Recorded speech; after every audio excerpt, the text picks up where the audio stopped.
오늘 하나님의 말씀은 신약성경 187페이지 사도행전 1장 1절로 마지막 절까지 보겠습니다. 본문을 한번 읽고 말씀을 들으시면 감사하겠습니다. 오늘은 성령 강림절입니다. 성령의 기름 부으심이 오늘 예배 가운데 충만하게 임하기를 축원합니다. 오늘은 성령 충만하면 능력 있는 삶을 삽니다. 이런 제목으로 함께 은혜를 나누겠습니다.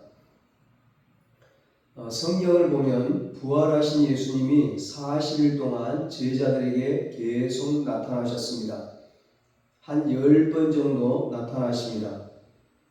왜 예수님은 십자가에서 죽으시고 3일 만에 부활하셔서 한 번 나타나신 후에 바로 승천하지 않으시고 40일 동안 계속 나타나셨을까?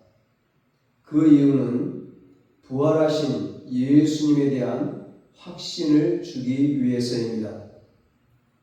한 번만 나타나셨다면 내가 헛것을 봤나? 내가 예수님을 너무 보고 싶어서 꿈에 나타나셨나? 이렇게 생각할 수 있겠죠. 그래서 40일 동안 계속 나타나셔서 부활하신 예수님에 대한 확신을 주신 것입니다. 부활하여 살아계신 주님이 나와 함께 하신다는 확신을 주신 것이죠. 삶에 문제가 있고 어려움이 있고 경제적인 문제가 있고 질병으로 인해 고통받고 있고 수많은 문제가 있어도 지금 살아계신 주님이 계시기 때문에 나는 이길 수 있다. 이런 확신과 믿음과 소망을 주시기 위해 계속 나타나신 것입니다. 예수님께서는 왜 40일 동안 계속 제자들에게 나타나셨습니까? 또 한 가지 이유는 성령을 주시기 위해서입니다. 4절에 말씀합니다. 사도와 함께 모이사 그들에게 분부하여 이르시되 예루살렘을 떠나지 말고 내게서 들은 바 아버지께서 약속하신 것을 기다리라. 아멘. 아버지께서 약속하신 것은 무엇입니까? 바로 성령을 말합니다. 성령은 이미 구약에서부터 하나님께서 약속하신 것입니다. 구약 요엘서 2장 28절로 29절에 말씀합니다. 그 후에 내가 내 영을 만민에게 부어주리니 너희 자녀들이 장래일을 말할 것이며 너희 늙은이는 꿈을 꾸며 너희 젊은이는 이상을 볼 것이며 그때 내가 또 내 영을 남종과 여종에게 부어줄 것이며 아멘. 예수님께서는 제자들에게 예루살렘을 떠나지 말고 아버지께서 약속하신 성령을 기다리라고 말씀하셨습니다. 예루살렘은 어떤 곳입니까? 예루살렘은 이스라엘의 수도이기도 하지만 예루살렘에는 무엇이 있습니까? 성전이 있습니다. 그래서 하나님께서 성령을 예루살렘에 부어주길 원하시는 것입니다. 그래서 예루살렘을 떠나지 말라고 하신 것입니다. 그들에게는 성령이 필요했습니다. 약속하신 성령을 받지 않고는 아무리 부활하신 예수님을 보았어도 능력 있는 그리스도인으로 살 수 없습니다. 나를 살리는 힘은 나에게 있지 않습니다. 나 자신을 긍정적으로 생각하고 자신감을 가진다면 내 인생이 달라질 수 있을까? 아닙니다. 인생을 변화시킬 수 있는 힘은 나에게 있지 않고 위로부터 부어지는 하나님의 능력이 있습니다. 그것이 성령입니다. 예수님의 십자가와 부활은 우리의 죄 문제를 해결했습니다. 우리의 원죄 아담으로부터 물려받은 죄, 이 죄를 예수님의 십자가와 부활이 해결해 주셨습니다. 죄 문제가 해결되었다고 해서 우리의 원죄가 없어졌다고 해서 우리가 능력 있는 인생을 살고 행복한 인생을 살고 승리의 인생을 사는 것은 아닙니다. 예수님의 십자가와 부활로 죄 사함을 받고 구원을 받은 우리가 이 땅에서 승리하는 인생을 살려면 이 세상을 이기는 능력이 필요합니다. 그 능력이 바로 성령입니다. 그래서 성령을 받아야 합니다. 예수님께서는 제자를 떠나면서 마지막으로 하신 말씀이 아버지께서 약속하신 성령을 기다리라고 말씀합니다. 그러면서 5절에 이렇게 말씀합니다. 요한은 물로 세례를 베풀었으나 너희는 몇 날이 못되어 성령으로 세례를 받으리라 하셨느니라. 아멘. 세례 요한은 요단강에서 물로 세례를 베풀었잖아요. 그런데 예수님께서는 성령으로 세례를 부어주시겠다고 약속하셨습니다. 예수님은 3년 공생의 기간 동안 단 한 명에게도 물로 세례를 주신 적이 없습니다. 예수님은 성령으로 세례를 주십니다. 세례 요한이 요단강에서 세례를 줄 때 어떻게 합니까? 몸을 물에 푹 담급니다. 물에 푹 잠기는 것이 세례입니다. 성령으로 세례를 받는다는 것은 성령에 푹 잠기는 것입니다. 조금 이렇게 찍어 바르는 게 아니에요. 그냥 쏟아부어 주는 것입니다. 내가 성령에 푹 잠기는 세례를 위로부터 보내주시겠다는 것입니다. 요한복음 13장은 예수님이 십자가에 못 박혀 돌아가시기 전 최후의 만찬을 기록하고 있습니다. 요한복음 13장에서 최후의 만찬을 하면서 제자들의 발을 다 씻겨주셨습니다. 그리고 요한복음 14장, 15장, 16장에 걸쳐서 성령에 대한 얘기를 하십니다.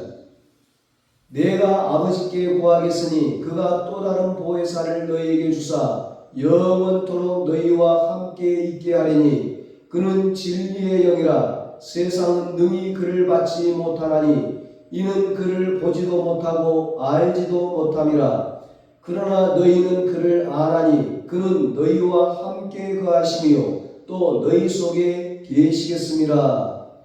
보혜사 곧 아버지께서 내 이름으로 보내실 성령 그가 너희에게 모든 것을 가르치고 내가 너희에게 말한 모든 것을 생각나게 하리라. 아멘. 요한복음 14장 16절, 17절, 26절에 있는 말씀입니다. 요한복음 15장 26절에 말씀합니다. 내가 아버지께로부터 너희에게 보낼 보혜사 곧 아버지께로부터 나오시는 진리의 성령이 오실 때에 그가 나를 증언하실 것이요. 그러나 진리의 성령이 오시면 그가 너희를 모든 진리 가운데로 인도하시리니 그가 스스로 말하지 않고 오직 들은 것을 말하며 장래일을 너희에게 알리시리라. 요한복음 16장 13절에 말씀합니다. 예수님께서는 이제 십자가를 지십니다. 목요일 밤에 겟세마네 동산에서 기도하시다가 체포되셔서 금요일에 십자가에서 돌아가시잖아요. 예수님께서는 죽음 직전 십자가를 지기 전 목요일에 최후의 만찬에서 제자들에게 요한복음 14장, 15장, 16장에 걸쳐서 성령에 대한 얘기만 쭉 하고 계십니다. 그리고 예수님께서는 내가 떠나가는 게 너희들에게 훨씬 낫다고 말씀하십니다. 요한복음 16장 7절에 말씀합니다. 그러나 내가 너희에게 실상을 말하노니 내가 떠나간 것이 너희에게 유익이라. 내가 떠나가지 아니하면 보혜사가 너희에게 오지 아니할 것이요 가면 내가 그를 너희에게로 보내리니. 아멘. 예수님께서는 예수님 자신이 떠나가도 보혜사 성령이 오시며 그 성령으로 인하여 예수님이 했던 일들을 너희들도 하게 될 것이고 심지어 너희들은 나보다 더 큰 일도 한다고 말씀합니다. 요한복음 14장 12절에 말씀합니다. 내가 진실로 진실로 너희에게 이르노니 나를 믿는 자는 내가 하는 일을 그도 할 것이요 또한 나 그보다 더 큰 일도 하리니 이는 내가 아버지께로 감이라. 예수님께서는 목요일에 체포되시기 직전에 제자들과 마지막 시간을 보내고 계십니다. 마지막 시간을 예수님께서 성령에 대한 얘기만 쭉 하시는 것에 대해서 제자들은 이해할 수도 없고 그 의미를 알 수도 없었습니다. 예수님께서는 체포되시고 십자가에 죽으셨습니다. 그리고 십자가에 죽으시고 3일 만에 부활하셔서 제자들에게 나타나셨습니다. 제자들이 얼마나 놀랐을까요? 얼마나 당황이 되었을까요? 부활하신 예수님은 하루도 아니고 40일 동안 계속 나타나셨습니다. 예수님은 직접 모습을 나타내시면서 부활에 대한 확신을 주셨습니다. 부활하신 예수님은 십자가를 지시기 전에 죽기 전에 하셨던 성령에 대한 얘기를 또 꺼내셨습니다. 예루살렘을 떠나지 말고 아버지께서 약속하신 성령을 기다리라. 성령은 하나님께서 마지막 시대에 부어주리라 약속하신 것입니다. 성령은 예수님께서 십자가를 지시기 전까지 중요하게 강조하신 것입니다. 부활하시고 나타나신 예수님께서는 또 성령에 대해 거듭거듭 강조하십니다. 성령은 그만큼 중요한 것입니다. 여러분, 성경을 누가 기록했습니까? 바로 성령께서 기록한 것입니다. 성령의 감동으로 기록되었습니다. 예수님이 어떻게 잉태되었습니까? 성령으로 잉태되었습니다. 성령은 초자연적인 역사를 하십니다. 사람의 생각과 상식을 뛰어넘어 역사하십니다. 여러분 안에 예수님이 들어와 계십니까? 예수님을 영접하셨습니까? 어떻게 예수님이 여러분 안에 들어갑니까? 어떻게 거듭납니까? 성령의 역사로 되는 것입니다. 하나님의 말씀을 들을 때 감동이 됩니까? 은혜가 됩니까? 누가 그렇게 합니까? 성령께서 하시는 것입니다. 성령이 계시지 않는다면 성경책은 역사책이나 소설책에 불과합니다. 성경을 아무리 읽어도 감동받지 않습니다. 변화되지 않습니다. 성령이 계시지 않는다면 설교를 들어도 인격 수양에 조금 도움이 될 뿐 영적으로는 도움이 되지 않습니다. 성령이 이렇게 중요한 것입니다. 그러므로 성령을 받아야 합니다. 성령을 환영하시고 성령을 사모하여 성령 충만해야 합니다. 세상 충만한 자는 세상 충만일 뿐입니다. 예수를 믿어도 믿는 게 아닙니다. 우리에게는 하나님의 영, 예수의 영인 성령 충만해야 합니다. 성령 충만하면 어떻게 됩니까? 8절에 말씀합니다. 오직 성령이 너희에게 임하시면 너희가 권능을 받고 예루살렘과 온 유대와 사마리아와 땅끝까지 이르러 내 증인이 되리라 하시니라. 아멘. 성령이 임하시면 두 가지가 나타납니다. 첫째는 너희가 권능을 받고, 둘째는 예루살렘과 온 유대와 사마리아와 땅끝까지 이르러 내 증인이 되리라. 아멘. 이 권능이라는 단어는 헬라어로 뚜나미스입니다. 영어의 다이너마이트, 이 단어가 거기서 나왔습니다. 다이너마이트는 모든 것을 부서뜨리는 엄청난 파괴력이 있습니다. 성령이 임하면 바위를 터뜨리고 산을 무너뜨리고 길이 없는 곳에 길이 납니다. 성령의 권능은 알코올 중독자를 치유하고 도박에 빠진 사람을 건져냅니다. 성령의 권능은 병든 자를 치유하고 우울에 빠진 자를 자유케 하고 깨어진 가정을 회복시키고 심지어는 죽은 자도 살립니다. 성령의 능력은 두려움을 깨어버리고 절망을 희망으로 바꿔주고 슬픔을 기쁨으로 바꿔줍니다. 성령은 모든 고난을 이기는 힘을 줍니다. 성령은 모든 죄를 이기는 힘을 줍니다. 성령 충만하게 되면 죄에 대해서 아주 민감해집니다. 죄를 보면 더럽게 느껴지고 멀리하게 됩니다. 성령이 임하면 늘 같은 죄를 되풀이하는 사람이 죄의 사슬을 끊고 죄 문제를 해결하게 됩니다. 성령은 죄에 빠진 영혼을 살려내고 죄를 이기게 하는 힘을 줍니다. 성령이 임하면 전도하지 않던 사람이 예수님의 복음을 전하는 증인이 되어서 곳곳에 복음을 전하는 자로 바뀝니다. 그러므로 우리는 성령으로 세례를 받아야 합니다. 우리는 성령으로 세례를 받지 않고는 결코 만족할 수가 없습니다. 오늘날 현대인들은 외적으로는 예전보다 좋아졌을지 모르겠지만 내면은 훨씬 병들어 있습니다. 영적으로 더욱 메말라 있습니다. 인격적으로 메말라 있습니다. 정신적으로 더욱 피폐해져 있습니다. 무엇으로 만족이 될까요? 사람은 원래 하나님과 친밀한 교제를 가지도록 창조되었는데 죄를 범한 이후에 하나님과 분리되었습니다.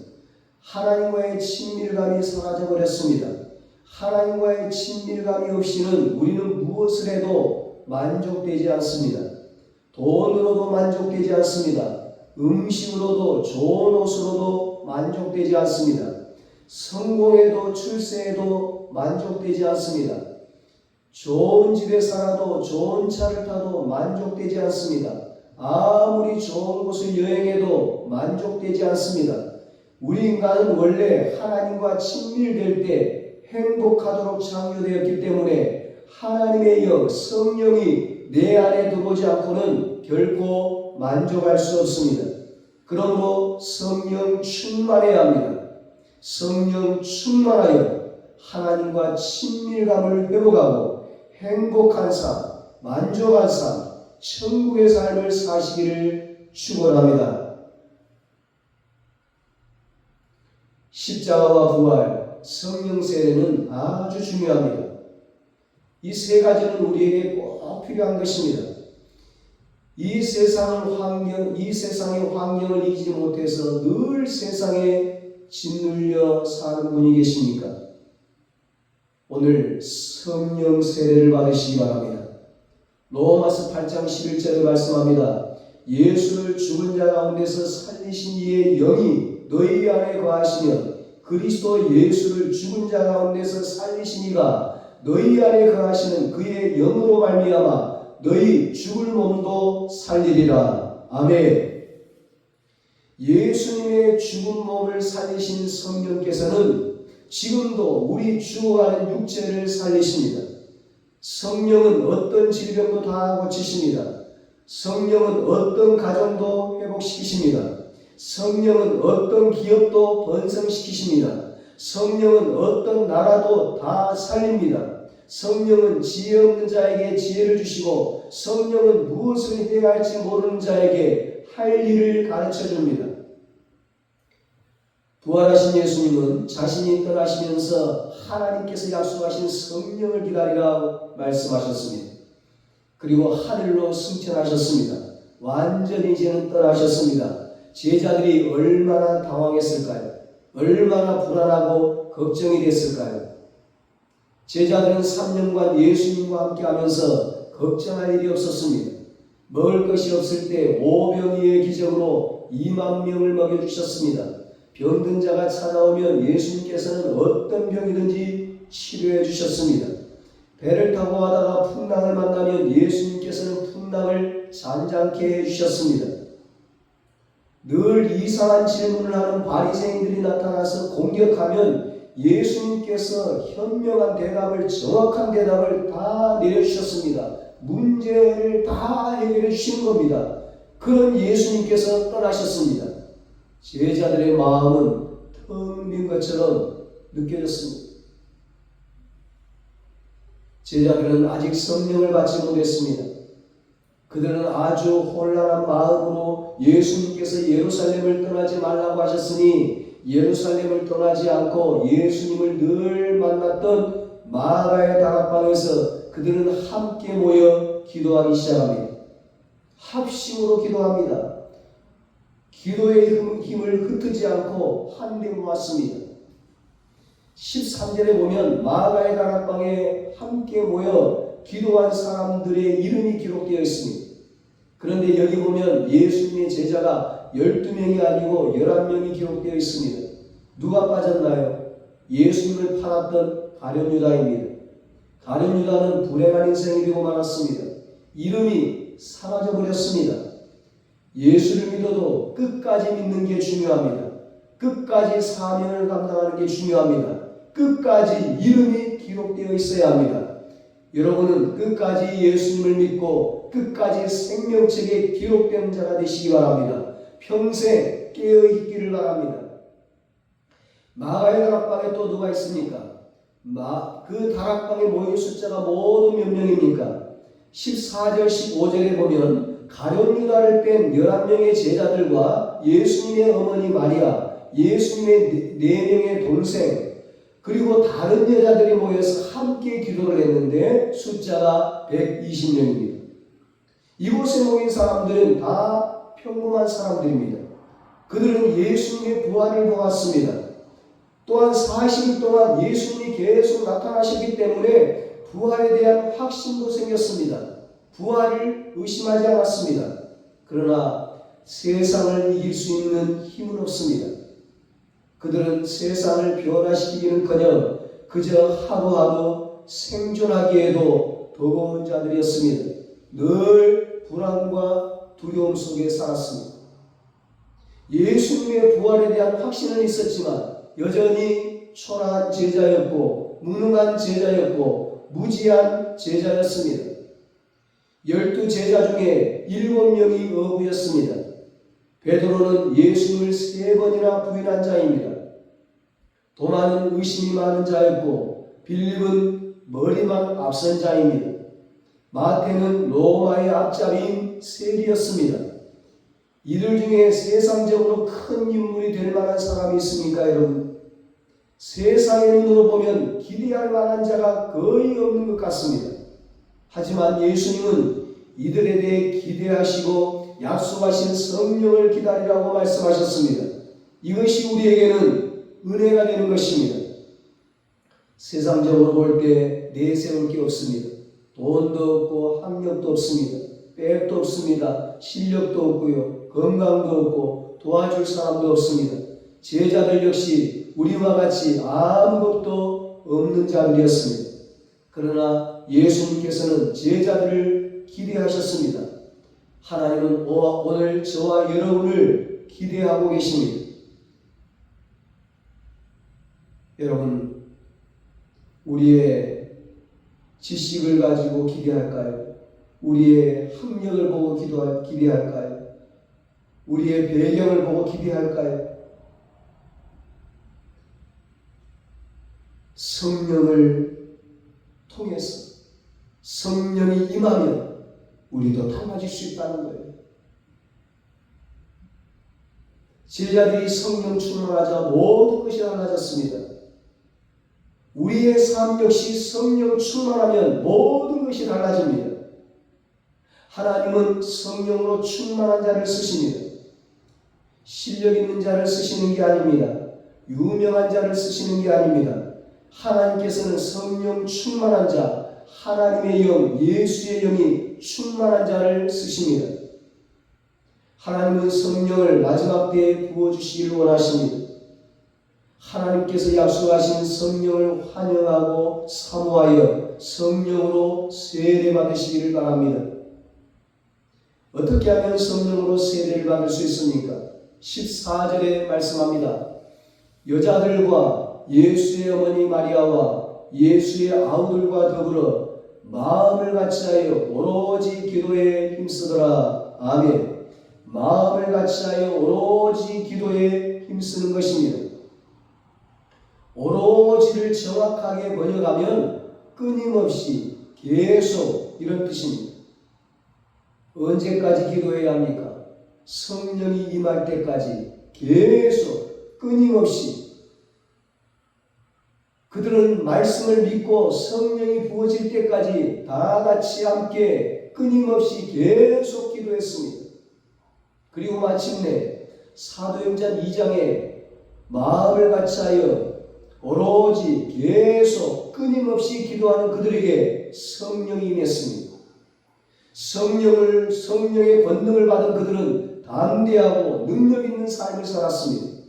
성령 충만한 그들은 예수님의 말씀대로 예수님과 같은 일을 하게 되었고 예수님보다 더 큰 일인 세계 복음화에 위대하게 쓰임받게 되었습니다. 사랑하는 여러분, 하나님은 우리가 능력 있는 삶을 살기를 원하십니다.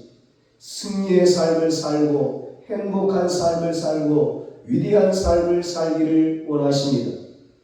어떻게 위대한 삶을 살 수 있습니까? 스가랴 4장 6절에 말씀합니다. 이는 힘으로 되지 아니하며 능력으로 되지 아니하고 오직 나의 영으로 되느니라. 아멘. 고린도전서 12장 3절에 말씀합니다. 또 성령으로 아니하고는 누구든지 예수를 주시라 할 수 없느니라. 아멘. 그렇습니다. 오직 성령으로만 위대한 삶을 살 수 있습니다. 오직 성령으로만 예수를 믿을 수 있고 오직 성령으로만 그리스도인으로서 예수님의 제자로서 위대한 삶을 살 수 있습니다. 성령 세례를 받으면, 성령의 권능을 받으면, 성령 충만하면 세상을 변화시키는 능력 있는 삶을 살고 행복한 삶을 살고 만족한 삶을 살고 승리의 삶을 살 수 있습니다. 성령 충만하면 스데반 집사님처럼 죽을 때 하늘이 열리고 천국을 보고 하나님 보좌 우편에서 우리를 응원하시는 예수님을 보게 되는 것입니다.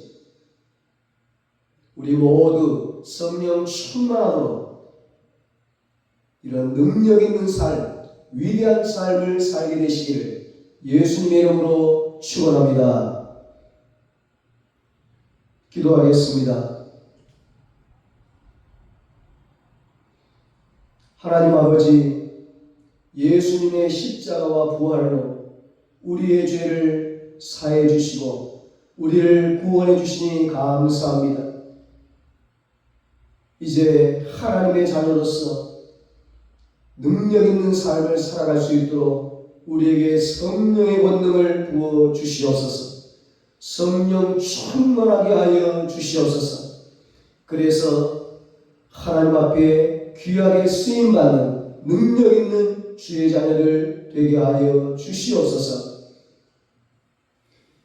이제는 우리 주 예수 그리스도의 무한하신 은혜와 하나님 아버지의 사랑하심과 성령님의 위로하시고 교통하심이 성령 충만함으로 능력 있는 삶을 살기로 다짐하는 사랑하는 모든 성도들과 저들의 가정과 자녀들과 사업과 직장 위에 이제로부터 영원토록 함께 있을지어다.